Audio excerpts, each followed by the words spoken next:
Hey guys and girls, just wanted to talk to you guys a little bit about Buzzsprout. Start a podcast today with free podcast hosting for Buzzsprout, easy podcasting software for hosting, promoting, and tracking your podcast. Buzzsprout is the best way to publish a podcast online for secure and reliable hosting to full iTunes support. Get started for free, no credit card required, cancel at any time. Stats for losers. That's why we took the damn field. Now, if you want to crown them, then crown their ass. This is what's great about sports. This is what the greatest thing about sports is. You play to win the game. Welcome to the Airin podcast.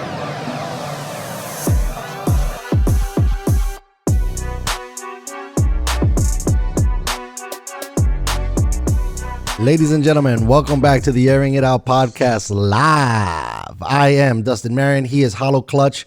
Welcome in, everybody. We're excited for another show on Friday. It's the week before Thanksgiving.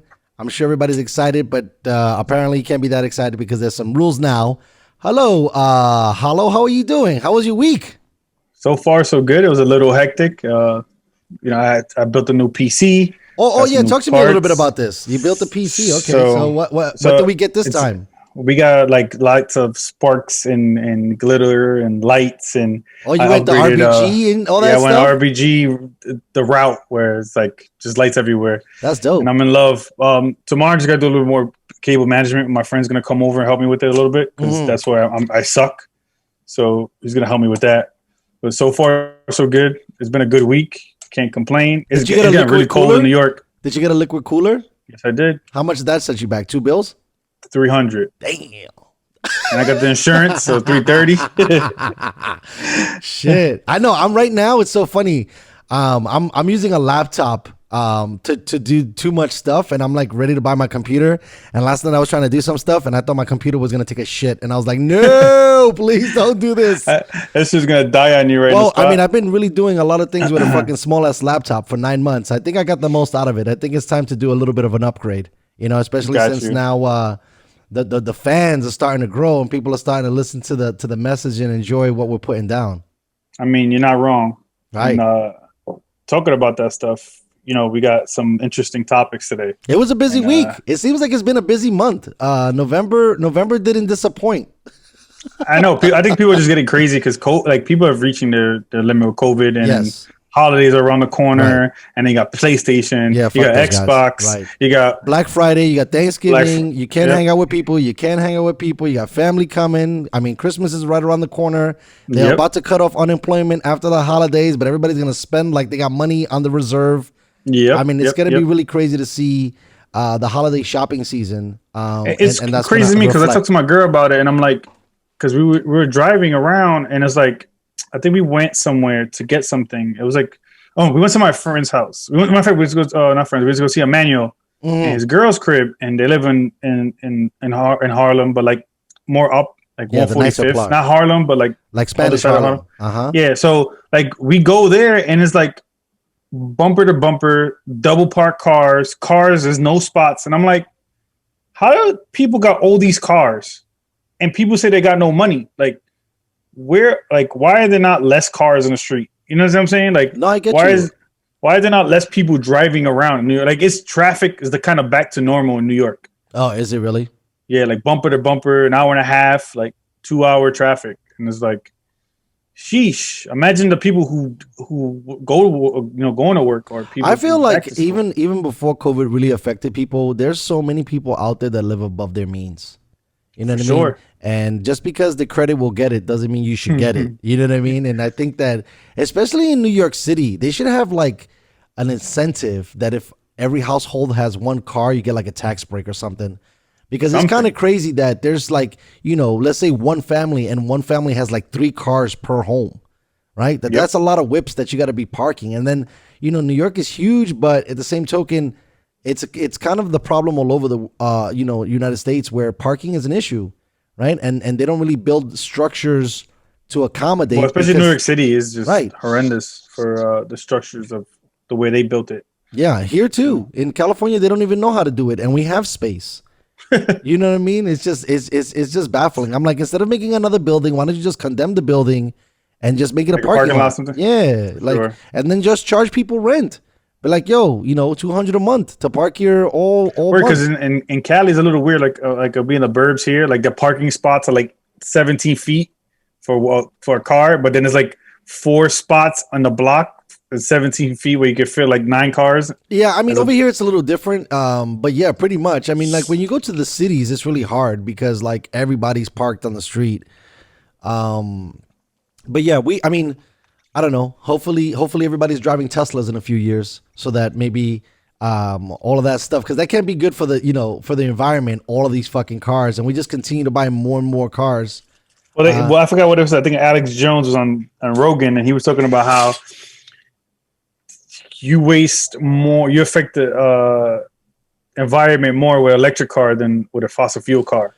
Well, that's argumentative, and I had on K10, and we kind of talked about it a little bit. It's actually a really fascinating discussion because a lot of those parts right now, they don't really know how to dispose of them, and then it takes so much, let's say, not manpower, but it definitely leaves a carbon footprint when you're trying to make all of these cars and create new technologies, and you don't even know how to get the waste out. I mean, we figured out fossil fuel and all that stuff and the way cars operate with that. The problem is that we're still reliant to oil, I'm sorry. I think we could save money and don't fuck up the earth. Start putting shit in rocket ships and sending that shit into space. I don't give a fuck. I'm surprised we don't do that, right? Like instead of putting in the earth, into the ocean where food is, right? Put that shit on a rocket ship and throw it into the thing. You start charging these like companies, but hey, you got like a 2% tax, and this is for your garbage tax, and like put them shits in a fucking spaceship. There's a one way, and ship it the fuck out of the earth. We keep putting it back into the ground or into the oceans, where they're saying like 5 to like 12% of like plastic goes into fish. So when you eat fish, there's plastic in fish. Jesus. So like we're starting to consume it. So it's kind of crazy that we don't have a better solution for waste. I know, but I think a large part of the problem is that we just keep on like flip-flopping, especially with the election that just passed. It's like, okay, we get like majority Democrats, and then there's a Republican president, and nothing happens. And then we do it the other way. We get like majority Republicans, and then a Democratic president in office, and then nothing happens. And then the lobbyists are like somewhere in the middle, trying to keep both sides happy financially and not making changes. You know what I mean? I seen one time they were saying that somebody brought this up. It was like, hey, if the country is making money and we're not in a deficit, those people stay in power. If we are in a deficit and the country's not making money, everybody gets out. A new group of people come in. Right. It should be something along those lines. But the system definitely needs a revamp. Oh, well, I don't think it's going to happen. We're going to have something a little bit more chaotic and like more apocalyptic for that to happen. I was really excited because I know you're really passionate about the NBA and basketball. Did you see that James Harden was potentially being shopped, and one of the places of intrigue was going to be the Brooklyn Nets? Yeah, I've seen that the reports all week. I don't like that fit because of Kyrie. I think if it was James Harden and Kevin Durant, I think it would work out. Mm-hmm. But for what they have to give up to get Harden, which is basically like their whole bench, I don't see it working too far. Just because Kyrie is an emotional dude, he won a championship, left after winning a championship because he said supposedly he was tired of LeBron. Like these youngins get tired of greatness. As much as shit that I give LeBron, he's a great player. You're winning there. They kind of won because of you, but you still wanted to be the quote unquote man. Right. But Kyrie has to have a better perspective on his basketball career. Like for the most part, bro, you were in the lottery when you were in the Cavs without LeBron. Like they did get 2 number 1 picks while you were on the Cavs. So like, don't make it seem like you were this franchise changer. And then you go to the Celtics and you guys get bumped in the second round, but then you're not there the year after, and your team goes to the Eastern Conference Finals and lost in Game 7 to make it to the NBA Finals without you. So, like, I think people get glossy over the fact that Kyrie is so flashy and his game is nice, but it's so flashy. But when you look at the raw numbers, he's a good player, not a fantastically great player. And then you also that's bring a hot take. And you also bring in the baggage, right? Like, yep, that's and he's very heavy. He's injury prone. He's OD injury prone. He might get into some shit maybe with Kevin Durant, where he's like, "Yo, Kevin, this shit is whack. Let's bounce and let's bounce." You know, like right. There's always something that can happen. And then Kevin's a sensitive dude, and then James Harden has been conditioned to dribble for like 48 minutes, and then shoot a shot because of Mike D'Antoni. And Mike is joining the Nets staff as an assistant coach. Is he really? Yeah, under Steve Nash. So it's a lot of moving parts. There's a lot of things and the only guy who does fit is Kevin Durant because he played with the Warriors and he can move without the ball and shoot off the catch and shoot. So that's a tough part that I don't see James Harden doing. But before we even dive even closer to this, if you had to pick a team that would fit better for him, who would you take? For James? Yes. I would probably pick the Sixers. I think what everybody's talking about, you just trade him straight up for Ben Simmons, and it'll be Embiid and James in the pick and roll. I think that would be insane. And the Sixers got more shooting, so that helps them out. You know, like the Sixers team has been dysfunctional, but has been sneaky good in the East. But these guys, the fact that Ben Simmons refuses to shoot a 5-foot jump shot for whatever reason and hasn't gotten better at that has limited this team. So that's where I see James going. I like the Sixers, and I agree with you that they have been sneaky good. But the problem also is, I think too, for that team, if you bring in Harden, Embiid is just also an injury-prone player and hasn't really finished a whole season. For the most part, I mean, I think he might have played this whole season and the last, but prior to that, he got like, silly injuries that kept him out of the runs where they really needed him. I wouldn't even know where to put him, only because, man, Harden seems like a tough character to try to mesh with, and I've seen his leadership from Houston. It hasn't been great. I mean, I think for this though, to flip it on a different way, if he was to join the Nets, I mean, that's an instant powerhouse, at least from a fan perspective, where you're going to sell out games once COVID is over. You're going to sell tons of jerseys. It's going to, they're talented enough to make it, and they should, Right, the East is weak without LeBron James in it. Correct. And they're so talented that they'll steamroll bad teams and probably beat good teams.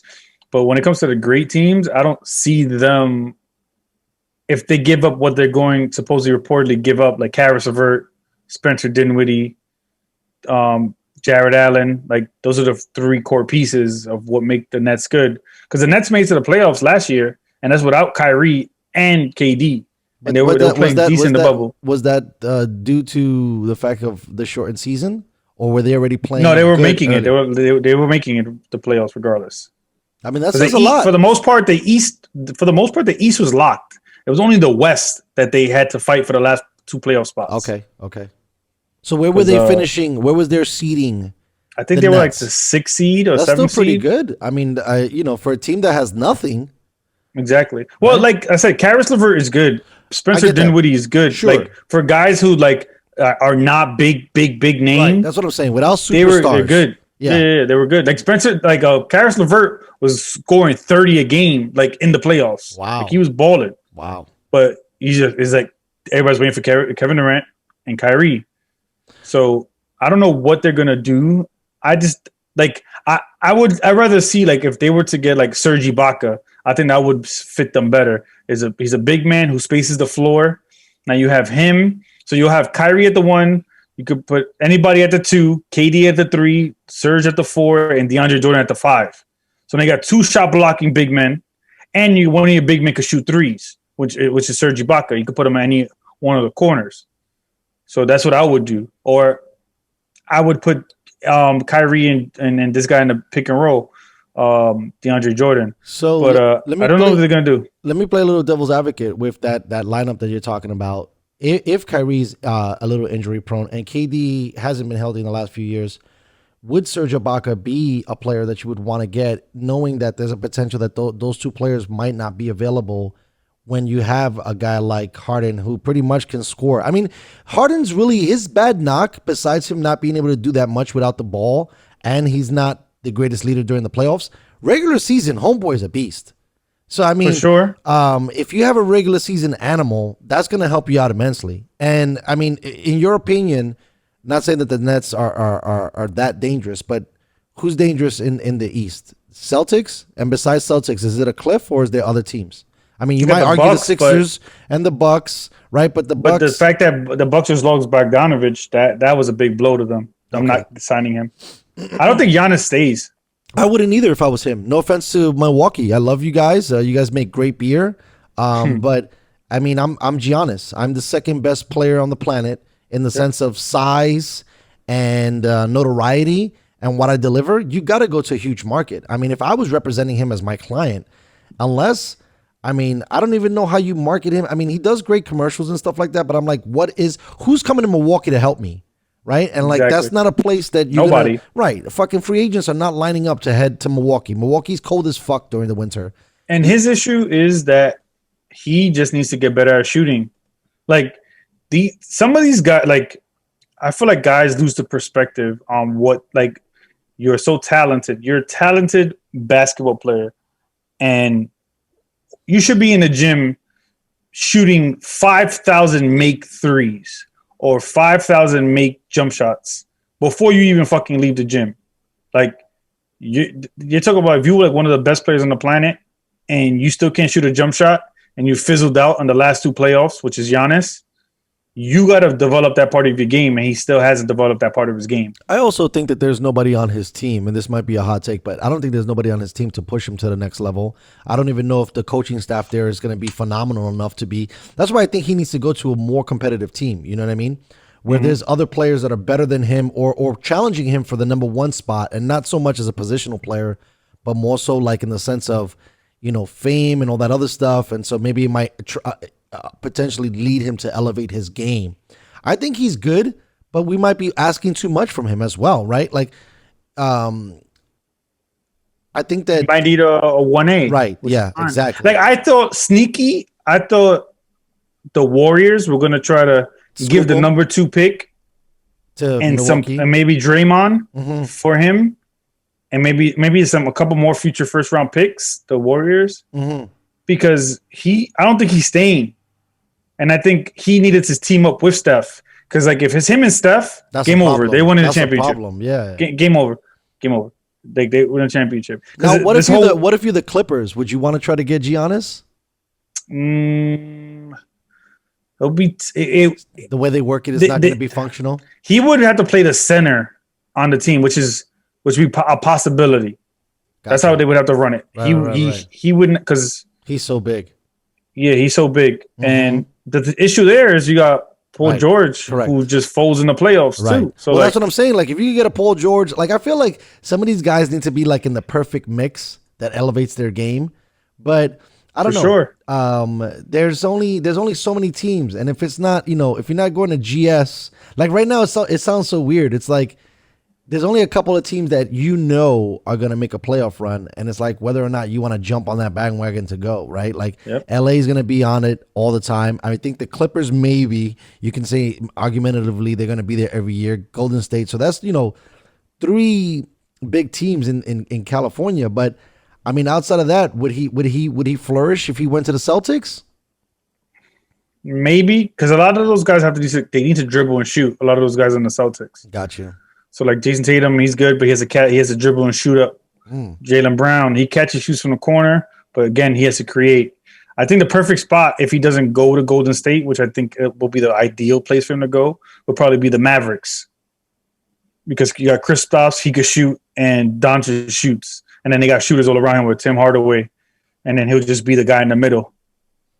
Yeah, maybe he needs to do a little less so that it's not so much pressure correct. On him. And then another thing that they were talking about, that Mike Budenholzer, which is the coach from the Bucks, you got to start playing Giannis 38 minutes a night. Why? 39 minutes. He like 31 minutes a night, 32 minutes a night. So like you're not ramping him up and getting him ready for the playoffs. Right. Because even in the playoffs, he was capping him like at 33 minutes. And like he's 25 years old. He's supposed to be 38 minutes a night, 39 minutes a night. Like he's your best player on your team. He's a back-to-back MVP. And you have him kind of on a minutes restriction. You can't do that. You know what I find interesting too, because I've seen some old tape on Giannis, that he was a really good shooter, and then he went into the gym and got massively yoked. And it seems like that Euro part of his game has kind of like evaded him, and now it's about like catching it down in the post and just dunking that shit. Seems to be a lot. Nobody can stop you. No, I get you. I get that. But then, you know, when you have teams that can stop you, then it causes a problem, because then you're not going to get that easy lane, you know, dunking it on every fucking body. That's that's not how basketball works, especially in the playoffs. I feel like that's something that a lot of people maybe don't still understand. It's like you're playing somebody for 2 weeks, right? We're gonna give you the you know, the rack easy during the regular season. You're gonna have to earn that layup, all those easy layups in the playoffs. It's a lot. It's a totally different basketball game in the playoffs than it is in the regular season. I always thought like when I sit back and I watch these guys and the way I would strategize it to like play defense, or I was a head coach. Like if I was LeBron, like if I was playing against LeBron, I'm either doing one or two things. Either I'm going to pack the paint and I'm going to back up off LeBron. And if he could hit 11 threes, 12 threes in a game, by golly gee, hats off to you, LeBron. But I know he's not that great of a 3-point shooter. So if he does that, I can't do nothing about it. But if I was somebody, I would, let him shoot. Keep letting him shoot. Don't let him get to the basket. Or I would just let him get to the basket. Right. And I'm staying at home on all the 3-point shooters. Right. That's you're not getting no skip passes, no nothing. Let him go for 60. Right. But everybody else, you don't get to score today. I think that's how Greg Popovich stopped him.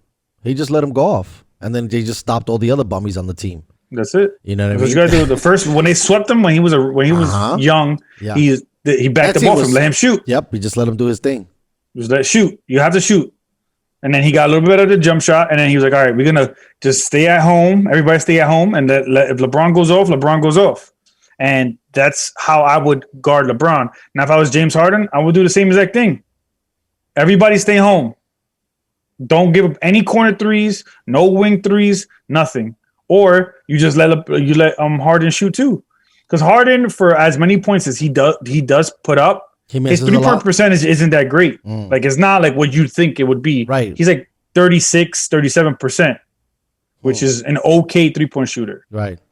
Not a great 3-point shooter where you got these guys shooting 40% now, 42%, 43%, like crazy, numbers.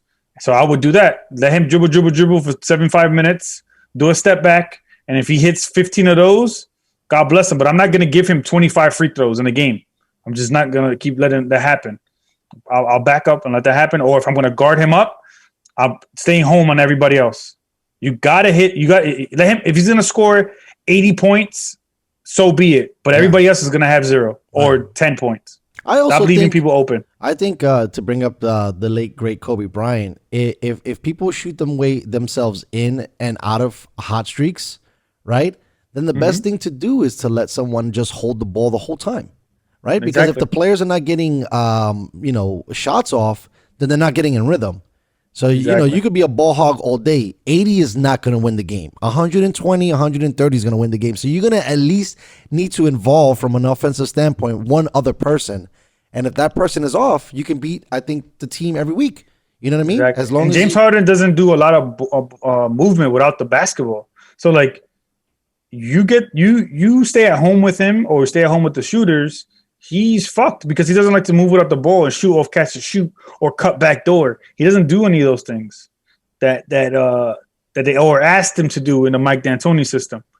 So I would do that. That's what would be my approach to a lot of that guarding those two guys. Yeah, no, I'm surprised that it wasn't drawn up more that way, because I think that was one of the things that was at least my takeaway when I watched the Spurs handle LeBron, and I was just like, that makes so much sense. That it goes down like that, and people, it just so happens so quickly. The de-evolution of someone's gameplay, as long as when you let them play, it's almost like the Bill Belichick stuff. I'm gonna take away your best thing. And then if you beat me somewhere else, that's great. So be it. But you didn't beat me with your best play. And you got to become more creative. And I think that, which is weird because we have so much teaching of coaches, right? That it's so weird that people don't try to like borrow some of that stuff, right? Where people kind of shy away from it. And not only that, also too, when they're trying to like, stop these individuals, that people don't try to understand how effective that is. And then they go in there and they just do whatever the hell they want. And it becomes a shoot off. You know what I mean? Yep. Right, what hurts me is that Clay being injured, man. He ruptured his Achilles on his other leg. Yeah, I told you this is going to be crazy for me to say. I felt like they should have moved off for Thompson. And no way. Bro, you could probably get a lot more for him. I'm not saying that he's not fire, but I don't know. All of a sudden, it seems like GS is starting to fall apart. But remember, the way he got hurt was some bullshit. I thought Danny Green in that game should have been ejected because when Klay Thompson went up for the dunk, he kind of went under him and made him like tilt to the side, and that's how he fucked up his ACL. But so what does that mean? That means he's gonna be shut down for another year, right? Another whole year. But like before he got hurt in the finals 2 years ago, he was Iron Man. He didn't miss any games. So you're saying maybe it's a little freaky? Yeah, it was super freaky. Like the way that he got hurt with his ACL, the way that Danny Green hit him was a little fucked up. That he was cooking them in that game 5, and he was going off, and it looked like, oh shit, they're gonna win. They won that game, and like he was gonna be ready for game 6, and they were gonna probably get a chance to win that game. And the fact that he got ACL. Now this one, it was just a regular pickup game, and his Achilles went. And the doctors still can't even explain how your Achilles goes. And once it goes, it just goes. Yeah, like, there's it's a weird injury, they always say. But hopefully with modern medicine, he's good to go. He's a top 20 player in the NBA. 100%. And it sucks that he got hurt the way he got hurt. And it was laughable to see the news media and all these sports talk shows talk about, oh, Golden State wasn't going to be what Golden State was going to be. I'm like, how are you guys discounting these two guys' pedigree with Clay and Steph Curry? Yo, bro, like, at 100%, that whole team is a problem. At 100%, the whole team is a problem. Even the fact, we talked about it last week, when you think about like the homegrown talent that these guys were able to get and get the most out of. And I don't even remember Thompson being on anybody's like top 10 radar within the draft. Curry came in with a little bit of a pedigree because he was dominating, college basketball at the time. And Davis was making a good push and a good run. So he came in a little different. Same thing with Draymond. Draymond came out of nowhere and these guys were able to excel. So I think that I'm not a huge GS fan, but I respect that team a lot. From what they do from the front office, the way they play. From the front office, from the way they coach it on the field to the way they play the game. I mean, they're unstoppable. They to be honest with you, they got KD for extra. They didn't need KD to dominate. Exactly. They were dominating already. Like they went to the finals for 5 straight years, and people are like dismissing what the talent level. Like, it's because it's what you said the other day, bro. It's because what you said the other day. Nobody on that name. Nobody has the LeBron jersey on that team, so it doesn't matter. Exactly. Right. And that's what it seems like. It's just a sad part. Like they try to like. I was watching these guys, and I'm like I get it. LeBron is great, but LeBron has a losing record in the finals. Like I don't care. Like again, you like most people admire getting there. Cool, but you got to win, and Golden State was winning. Golden State, like even the series against the Raptors, like they were going to win that one too if KD doesn't get hurt, right? And Thompson doesn't get hurt. Don't get me started on that bullshit because the fact that everybody was giving my man like the ultimate praise for being GS, I was like, you beat GS limping. You didn't really. That team wasn't at 100%. Not at all. Like Kevin Durant was on one leg and was cooking on one leg in the first quarter and a half. Like, what are you guys talking about? Yeah. And Klay Thompson was cooking on game 5, and Klay Thompson missed game 2 with a hamstring injury. So don't make it seem like you guys were doing something like out of this world special. Golden State full strength. You guys are getting either swept or 4-1. That's why, I mean, as much as I like Homeboy, I just felt like there was just too much praise already to making him like the greatest ever. Yeah, and he like, I think they said he's only gotten one double-digit win. I mean, one double-digit like game assist game won in his career. I think some wild number like that. And I'm just like, you praising people who, like, I get it. That's a cool achievement, but let's put some context. Because even when, like, Golden State lost to LeBron and LeBron came back from 3-1, like, nobody talks about this ever. Andrew Bogut got injured in that game that Draymond Green got suspended from because LeBron was campaigning that Draymond should be suspended for a game. And people don't talk about that. And they were getting dick slapped. That was Commissioner LeBron. Commissioner LeBron be doing shit, bro. And that's the problem. He runs the league. That's the problem. He runs the league. Whatever my man says. Shit GM like LeBron. That, I don't like. And people are wanting to, for the most part, harp on and not bring any of that up. Because that means Bogut was playing extra minutes that he shouldn't have been playing, and then he broke his kneecap the way it happened. That. Listen, you know what's so crazy? Bogut, when they first came, you can make an argument that team could have been even more dynamic because Bogut really didn't get a chance to play 100% until later on with them, because he was there for a bit, and you know, it wasn't really working out. Hold on, I can hear the feedback on that. Beautiful. Because that means exactly. No, I can hear it. No, I'm making sure. Okay, you good? I'm making sure the audio is good. Okay. I think we're okay. We'll be fine. We'll work through it. We've had. I'm making sure. We're making sure. No, I got it. You tested it. But I was gonna say that Andrew Bogut could have been even more dynamic. He's kind of been injury prone on GS, and if he was 100% his whole tender, who knows how powerful they would have been. And this is a dude that was playing off of the bench, and not only that, I mean, wasn't Bogut like touted something ridiculously as a big man and the sixth man and all that other stuff? And well, he won. He was drafted number 1. I know. He was supposed to be a beast, and then he kind of a beast. Didn't most of those guys from Europe don't end up being a beast. It's like really rare. Besides Dirk, and like now you have Doncic. It's just hard, bro, because like the NFL is a tough. The NBA. Yeah, I mean, sorry, the NBA is tough because you know, these guys, they don't play that finesse shit that much. You know what I mean? Let's shift gears because I feel like we don't want to get the audience fatigued on the NBA. We were going hard.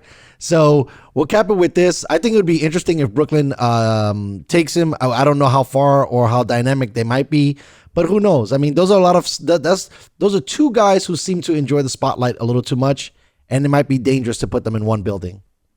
True, and there's just a lot of talent, so it would be interesting to watch. Yeah. So Elon Musk goes crazy as usual. Besides him joining, I think he joined the S&P 500 or the Nasdaq or the Dow Jones. I'm not sure. It was one of those big mutual funds that Tesla stock just joined. Besides that, and besides him sending people from NASA to outer space. Homeboy calls bullshit on COVID testing because he has 2 positives and 2 negatives. So where does that leave the people at? Some of this testing, we're getting all crazy now. You know, they're dropping facts like 250,000 people are dead, right? By some of my smart people, that was, I think, 1% of the population, which if we care about human life, period. It's not even. There's like 0.0000. Right. I get you, but you know, all lives matter, and you know, we How dare you? I know we got to be concerned about the people that are perishing. So he says this. So are we overlooking it? Where, you know, could there be situations where there's a lot of false positives, and you know, are they skewing the numbers? And now I heard something crazy that now they want to switch it back the other way. Now they're not posting COVID numbers because they want to keep the stats down. Like, what a mess, bro. I think what they were doing this whole time was trying to make Trump look bad, and to continue to make him look as bad as possible until Biden is in, and then all of a sudden you're gonna have 500 vaccines. You're gonna have a shit ton of tests that are 1,000% accurate. I just think what they should just do, instead of they just doing politics this entire time and playing with people's feelings and emotions and trying to take advantage of people on an emotional level, just be honest.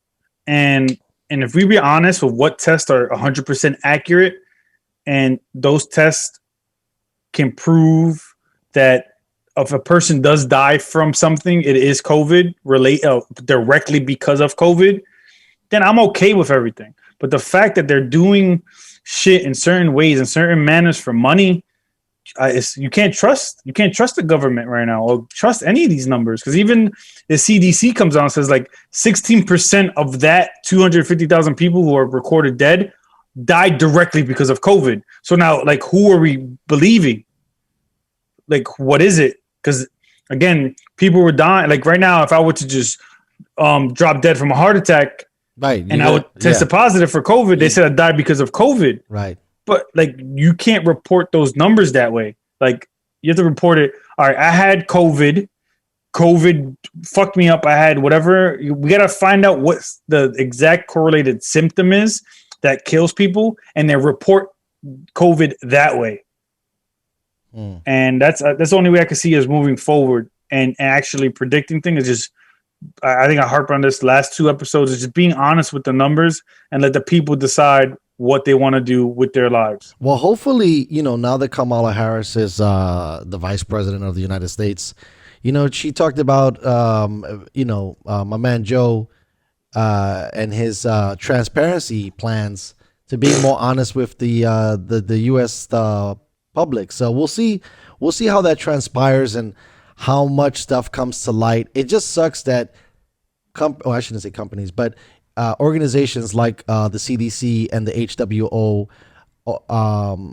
are, I hope I said that right. I think it's the WHO. Yeah.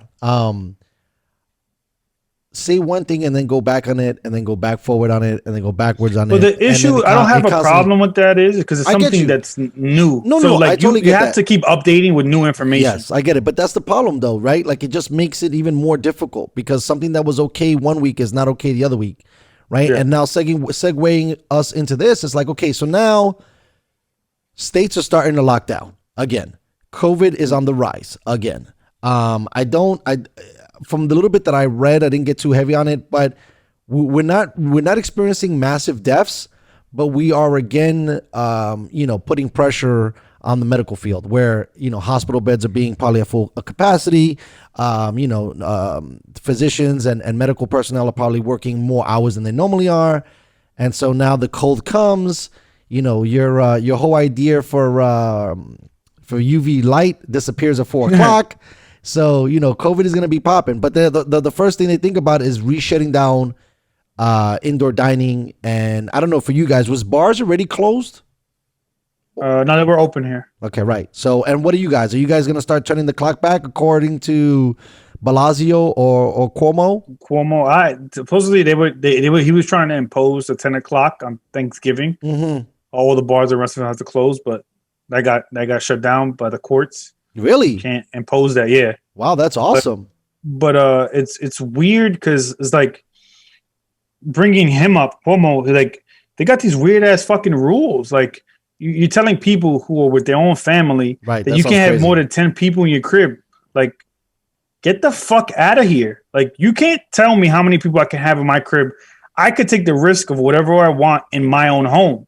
And he's telling law enforcement to enforce these rules, to give people tickets and send people home type shit. He's telling the cops to enforce these laws.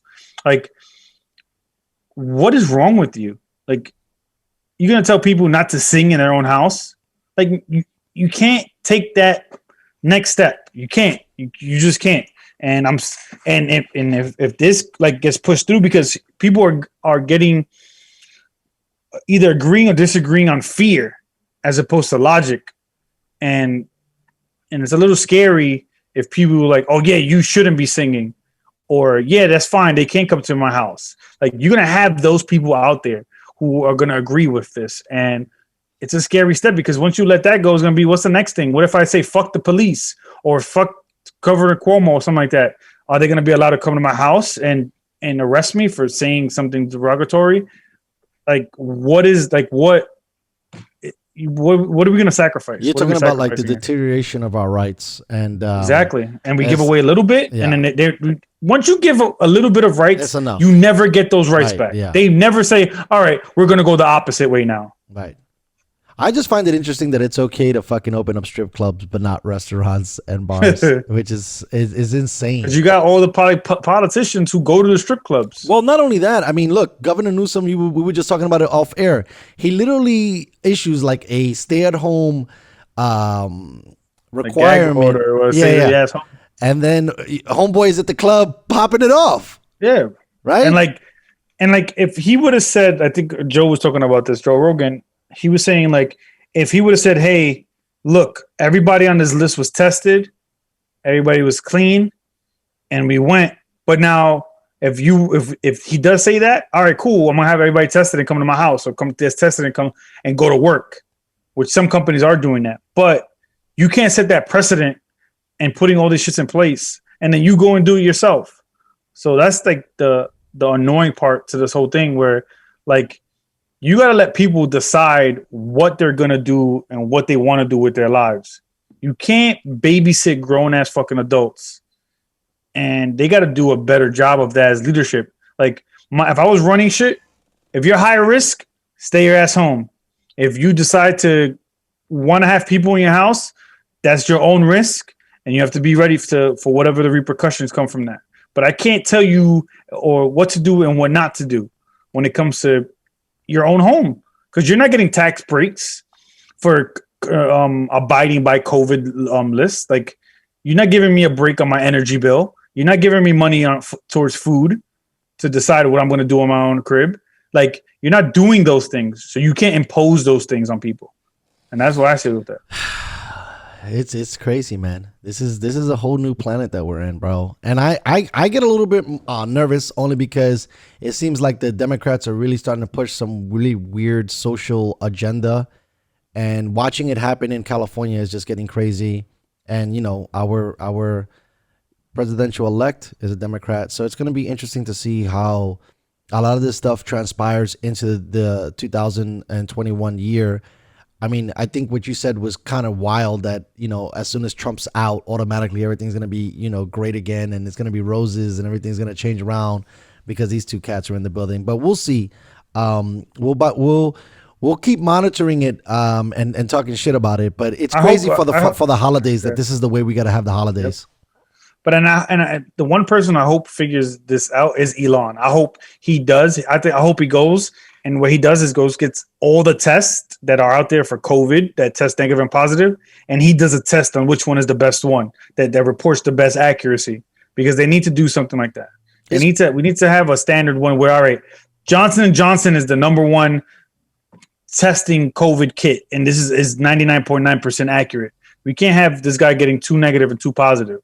That just can't happen. That's insane. And I was going to say that, you know, fucking Elon Musk is so goddamn busy. I can't even believe homeboy has time to fit in some of the extra shit he does, like tweeting or being able to try to tackle, you know, terrible testing in a situation where we should have the best testing at this point, right? Like, exactly. It should be constantly scrutinized the way we're doing it to make sure that it comes out better.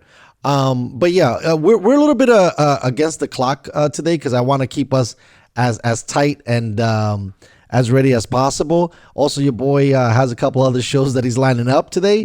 But I wanted to, when you talk about rights, and when you talk about you should be allowed to do what you know what is right, if you can do it within the law, right, and you're not breaking laws. I found it really, really interesting that people are giving so much shit to Scott Disick for dating a 19-year-old, right? And he's almost 40. I get that. And I want to like unpack it a little bit. But again, right, if you're telling me, like what you were just saying, if we have our rights, that person is legal, right? So which one is it okay? Is it okay? It's obviously it's not. It's terrible if they're underage, right? But if they're legal, why are you breaking more chops, right? Because people have nothing to do right now, especially it's COVID, and people are voicing their opinions more because we have social media. Because like back in the day, like 10, 15 years ago, it was frowned upon So like you got these people with these moral codes, and they see it as like a bad thing. But the way I see it is like if it was the reverse, exactly, people would be like, "Oh shit, Scott is the man." Facts. Or Shorty's the man because I'm Shorty's the woman because she's pulling a younger guy. Isn't that a boy from Adam Sandler? Right? Like exactly. It's like the same thing. With J-Lo. J-Lo's done it. Right. You know, Madonna has done it. Correct. Like, so why is that okay? That's such a double standard. I feel like feminism has been starting to wow out a little bit. And I get it. I get it. Look, I understand. You know, me and Jason both have 2 daughters, and so we understand it. But at the same token, I mean, this is what I want, you know, the larger picture to be understood.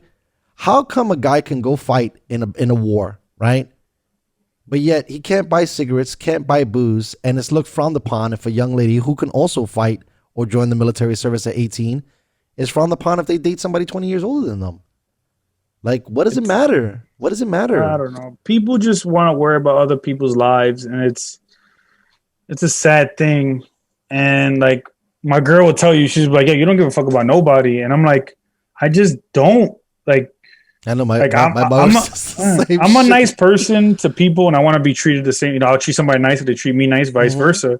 But like, I don't got time or mental real estate to worry about what you think of me. Right. It's that Joe Rogan shit. The bandwidth. Your bandwidth is being used up. We're trying to get this podcast going. I'm trying to get the streaming shit going. I got 2 daughters to raise. My girl wants to get a house. Like, we're busy. That's all bandwidth in my brain that I got to think about and how to compute shit.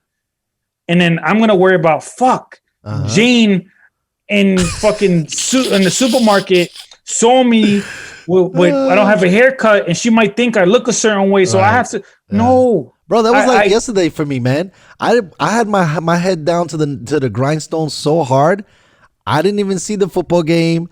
I didn't even pay attention to the news that was coming off. I barely got onto Twitter because I was grinding. You know, and I'm right there with you. Like, I just find it fascinating. I know that there's nothing to do. I just find it fascinating as an argument.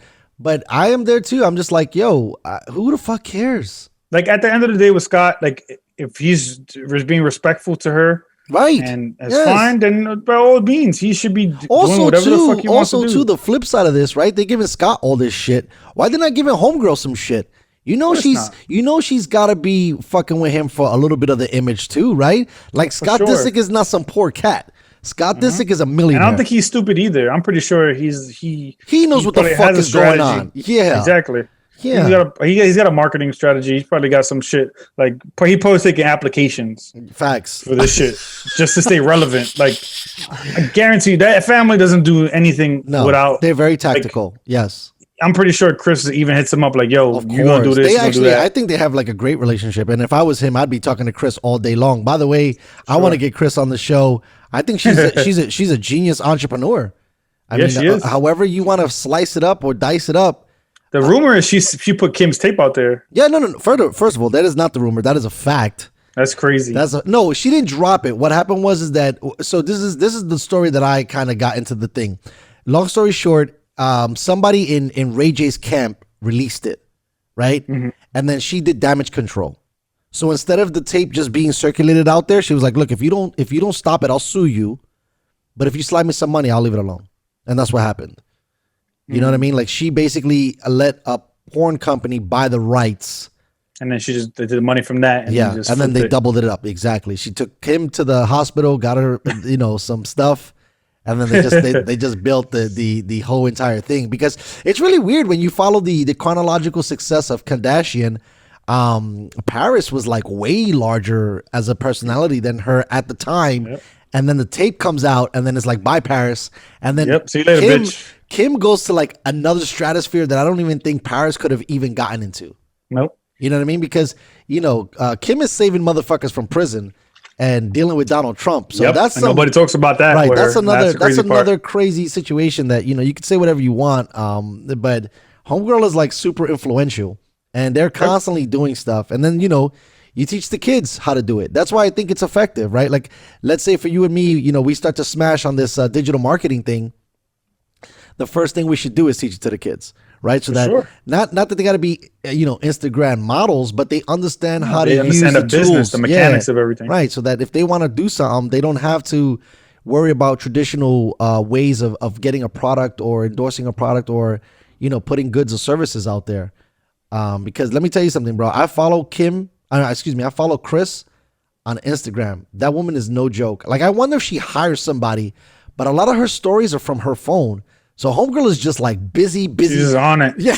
She's just on it. But dude, her story has like 27 chapters.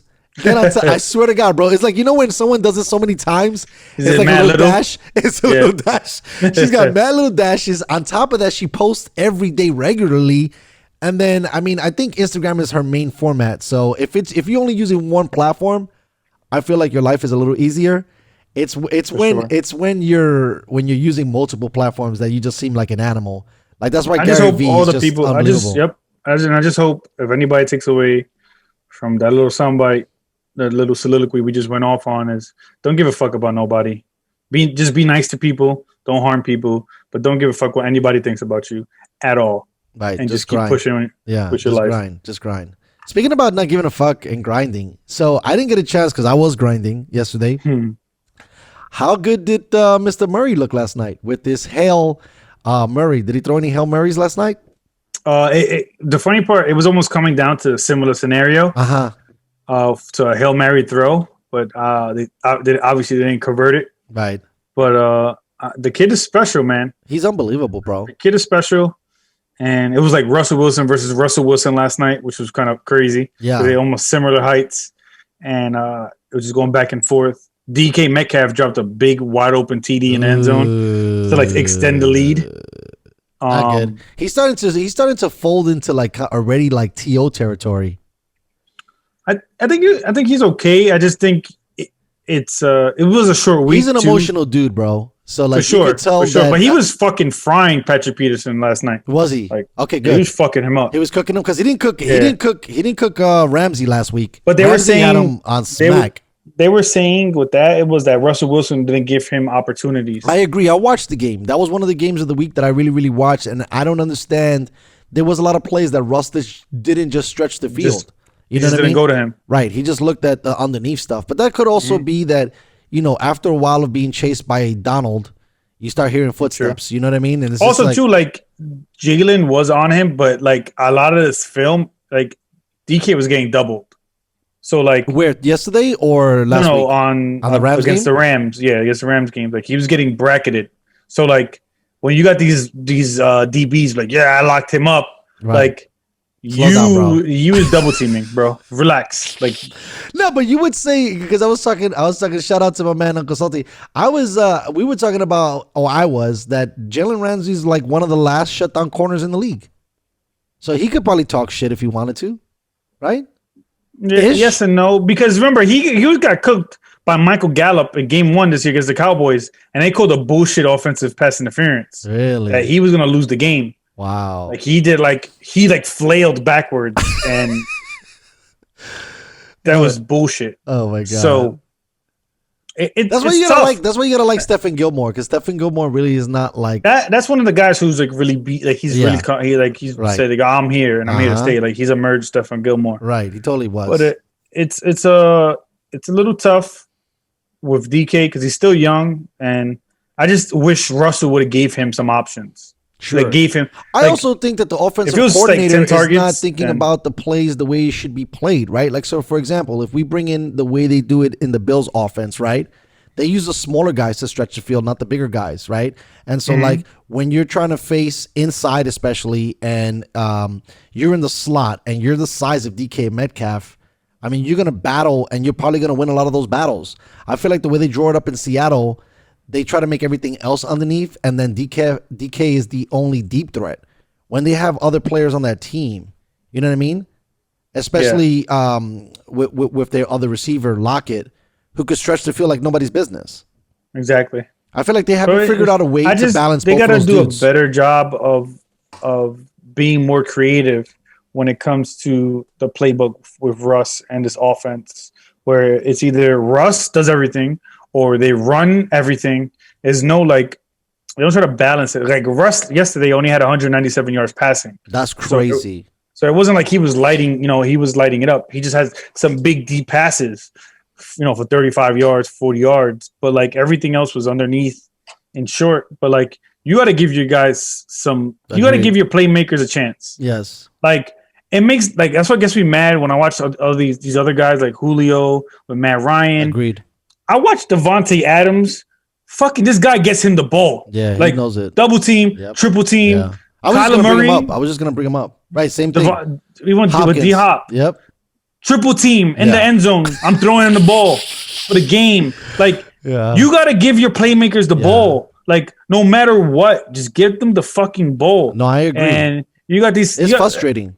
And it is for watch as a fan. Like for a fan, one, and two for the wide receiver themselves. Like I get it. Like if Tyler Lockett or Isabella from the Cardinals is 1-on-1 and he probably got open, but I'm still doing a D-Hop in double coverage. Like you got to give your playmakers the way that the NFL is drawn up right now. It makes sense for you. We talked about it too.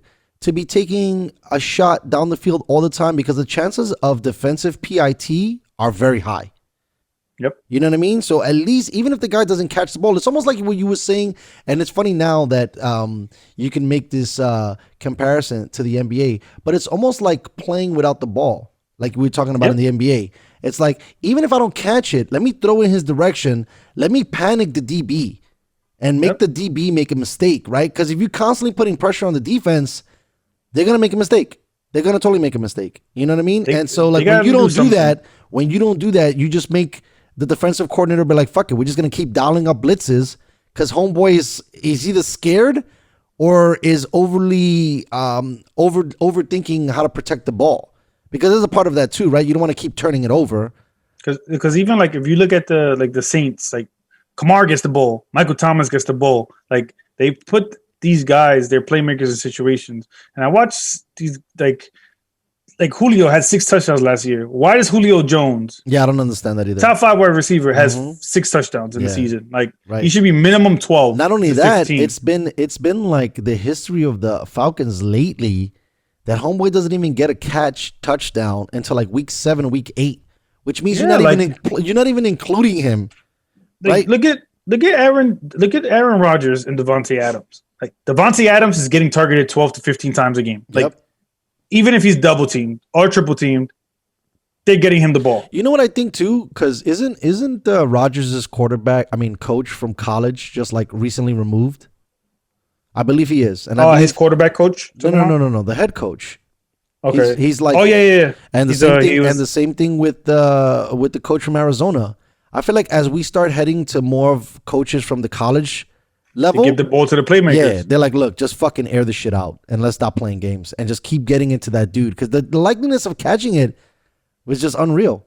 Now, I want to get real quick. What an amazing catch. What an amazing play. Like, I don't think it happens all the time, but again, you got to give a chance to your guy, not on triple team because that shit was just crazy. Yeah, throw it to him. Like, even when Matthew Stafford did it to Calvin Johnson, like he was getting them in triple team to double team. Randy Moss double team, triple team. Right. You got to give it to your guy and double and triple team. Like the reason why DBs are DBs, they're frustrated wide receivers. So they don't have great hands. That's the reason why they're DBs. There you go. Get your ball to your wide receivers and go from there. Okay, so we gotta before we start getting into our picks, we gotta do a couple of things, bro. So now Drew Brees is out for a couple weeks. Did you see who they're starting, by the way? Taysom Hill, bro. So should I start him this week? Because I picked him up. Is that what's crazy is you can start him in your tight end spot. Nah, but you have to make him be a tight end, don't you? They said, I was looking at it. It said that he has to have tight end ability eligibility. And when I picked him up, I don't know if he has tight end eligibility. If he's on ESPN, he does. Okay, he does have tight end eligibility. Yeah, I'm playing on Yahoo, so I don't know how the fuck. Or even if you put him in a flex, I think you could put him in a flex too. Oh, that's true. I'm gonna see how I'm gonna work it out. But that'd be crazy. Then you have 2 quarterbacks to be sneaky. No, well, my league is a 10-teamer 2 quarterback league anyway. So I'm playing around with the idea of starting Cam Newton, Joe Flacco, and Taysom Hill, or Teddy Bridgewater. Those are my guys for the week. But Teddy said I think they said that he might miss this week. I would not start Teddy. That's why I benched him. And I went with Flacco and I went with Newton, right? Because I feel like the Jets are going to put up points just because they're off of a bye. They might not win the game. But, I mean, I don't know how much locked up they got the first round pick because there's a lot of teams still trying to lose games. Well, they got a 1-game advantage and a 2-game advantage. That's it because they're 0-9. So. No, but there's like, there's tons of teams, bro. Like the fucking Jags are like knocking on our door. The Chargers are knocking on our door. Cowboys are knocking on our door. Like there's a lot of teams that are trash that are right there behind us, which is crazy that we don't have more real estate in the sense of space, right? Like we should at least have like a couple picks. We're like somebody's like right on our tail. My Giants are gonna win the NFC East with 5 games. Like that's how sad it is. I like this transition. I gotta tell you this, bro. I don't know, man. I'm telling you, I think you're wrong about Dimes. Did you see him pull off, Lamar Jackson last week? Yeah, for sure. Another 34 years. Shaking and bacon. Like, but I've told you, like, our defense is sneaky good. Our team has been sneaky good all year. Forget about sneaky good bullshit. Oh, and I got to bring up something else because I tweeted it, and we'll go back to that for a second. Hold on. So, sneaky good. First of all, the Giants have always been a very well-coached team. No matter who the fuck is there. I always told you that. They're always an 8-8 ball club. And it depends on where they're at, that they're either 2 games up or 2 games down. But the Giants are a phenomenal organization. You can't really name any of the defensive players, but they play sound defense.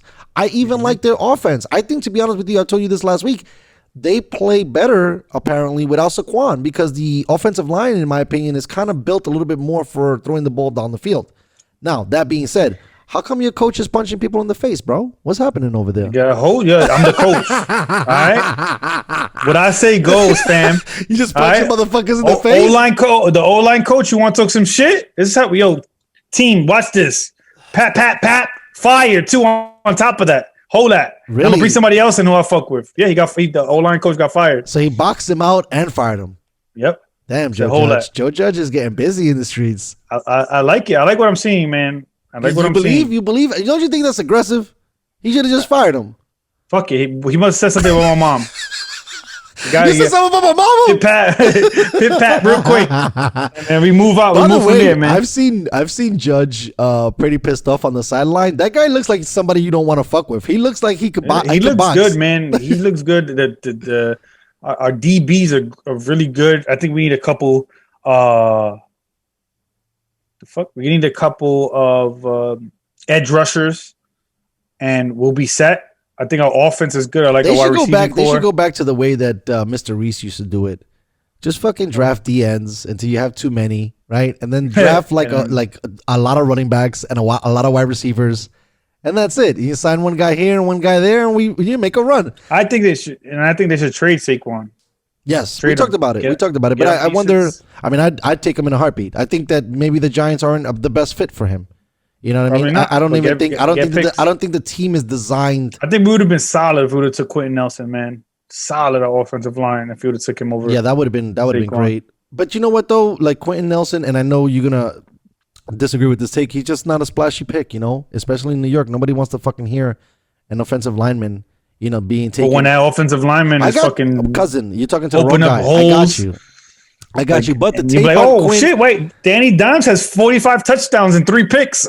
He's not getting pressured so much. I wonder why. Right. Like we got to talk about the offensive line. But again, like I said, it ends with the offensive line. I think having like 2 different offensive coordinators hasn't been helpful. In the sense of like we talked about it a lot. Saquon is a great back, and I'm not trying to take anything away from him. I'm not saying that he's not an every down back, but I think it helps when you put the guy in space. And I don't think that the Giants were the best and always the best in my opinion. And I think a lot of teams, even the Patriots are a team like this, the Chiefs are a team like this, the Ravens are a team like this. You need 2 backs, bro. You just do. You might even need 3. You need a back that you just gonna just bell cow it right up the gut all day, every day. You need somebody who's dynamic, who can run it up the gut, but also could in space and take it to the house. And then you need a 3rd down back specialist who his specialty is just catching it and creating on his own for that, first down or whatever. I think when you have just one guy, it just puts too much pressure on that player and the team suffers overall. I mean, true. You gotta be a super duper special talent. Facts. And I think he's a great talent. I just don't think he's super duper special. I also think that the NFL has changed. We don't need to run the guy up the gut 30 times anymore. That's a fucking old school thinking. This is not 60s football. If the fucking thing is everything for the quarterback and it's about spacing and all that shit, then let's do that. Let's put guys in space and let's make it happen. I don't see anybody beating the Chiefs. No. Did you just see they picked up your boy too, by the way, who was found innocent? All that bullshit. See, your daddy be reading about your Giants. That's the sad part about the NFL, though. Like, it's not something you're guilty until proven innocent. Right. Not innocent until proven guilty. And that shit is whack. Well, the thing is, in the NFL standard, the moment you tarnish either the shield or the building, you're done. But that shit sucks because, like, I could say tomorrow, if you were the commissioner of NFL or a player, I could be like, hey, let's say for Saquon, for instance, we ran to the elevator, Saquon touched my ass. Like, and it could just be me accusing him with no evidence. Just me accusing him, he's already guilty. Yeah, it's called fake news, bro. Fake news has way more power than real news. No one cares. That's the culture that we're in now. It's getting crazy. It's getting dangerous. I feel bad. I've talked about it all the time. You know, Ray Rice, it wasn't okay for him to hit his wife. That situation wasn't okay, but he got banned out of the fucking league. Meanwhile, they got married. They were able to reconcile, and I'm sure they're still together, but Homeboy doesn't play another down again. You know what I mean? And then same thing with Homeboys. It's just like the moment, you know what sucks? The moment you put black and robbery, it just sounds terrible. You know what I mean? Because if it was a white boy, and this is a fact, he would have not been as scrutinized, and he probably would have still had his job, you know, a little bit longer. They would have waited for further investigation. Yeah, they would have looked into it, and then blah blah blah blah blah. But right now, man, you can't get hot, especially in the NFL's eye. The moment you come out of your lane, you're done. You're done, and it just sucks. It sucks so much. It does, but again, it seems like the fucking Chiefs are just collecting all these players. I don't see anybody stopping them. They're playing at an alarming rate. And since Russell has flop chopped the last 4 weeks, Patty Mahomes is right now in the driver's seat with Aaron Rodgers right behind him. Nah, you gotta. I mean, I tell you this: if he wins this week, and we're gonna start on these picks soon. If Patrick beats Vegas in Vegas, he's got to be hands down the number one dude. And depending on how they do it, if they struggle, then you're gonna be like, well, there's still an argument. If he smokes, as long as you win, it don't matter. Nah, what I'm saying, if he smokes them, then that takes it to a whole nother level, because now you're like, this dude is for real. Not only is he beating the teams he has to beat, not only is he, staying competitive with the games that he should be staying competitive, he's dominating his peers, right? Because that's pretty much what MVP is supposed to be about. You're supposed to dominate. You're the best dude on the field. And we might people trying to get a little Patrick Mahomes fatigue because he's been a beast since he started as a full-time starter. But you got to respect the kid. Andy Reid, perfect system, perfect situation. Everything, bro. He's got the best tight end. He's got the best wide receiver. He's got the best offensive line. He's got like 90 running backs. Yep. He got like 90 and that running back situation has been a weird one. They all been eating a little each, but they've been moving the ball. I tell you, that's what he gets. Like, you can't in today's NFL, for you to save your guys for the playoffs, you cannot run a running back 30 fucking times a game. It's inhuman. You will break down. Don't give a fuck. You can't have 300 carries. You can't have 300 carries a game. I mean, a season. Tough. You know what I mean? And then the next season, do it again. And then the next season, do it again. That's not gonna. I think they say around like 300 touches is when the running back starts. I like touches. I don't like rushes. I'll give you the fucking rock. On some Reggie Bush shit. You touch the ball 15 times in space. Yeah, and maybe 5 of those were runs up the gut. But to keep people honest. But yeah, they gotta figure this out. So let's go right in, and I'll start it. Right. Okay. And we'll start with, in my opinion, one of the games of the week. Also, your boy's going to Vegas. And so I gotta nice. Yeah. So these picks are gonna mean something, because I might try to take some advice and try to sell myself either in and out of some of these picks. So I also wanted to give a shout out. We gotta start. Ladies and gentlemen, thank you guys so much for bearing with us as we continue to learn. I want to give a shout out to Rode for making the board that I'm using. It's a Rode Podcaster mixing board. It's absolutely phenomenal. It helps you bring in 4 different mics. It has 7 different outputs. It's really great. And then I also wanted to give a shout out to the people that make Jay's mic, because that mic is fire. Very expensive, but Elgato. The Elgato 3, right? The Wave 3, yes. Yeah, the Wave 3. And so wanted to give some shout outs. We're still not sponsored yet, but we just also want to let all the people know that their products work, and it's awesome. You got anything for us before you dip out? I just want to thank everybody, whoever tuned in and watched us today. We had a couple of comments in the chat today. I want to thank everybody for showing up, liking the video, subscribing. You know, if you guys want to catch us, make sure you check us out on Twitter. By the way, what was some of the comments?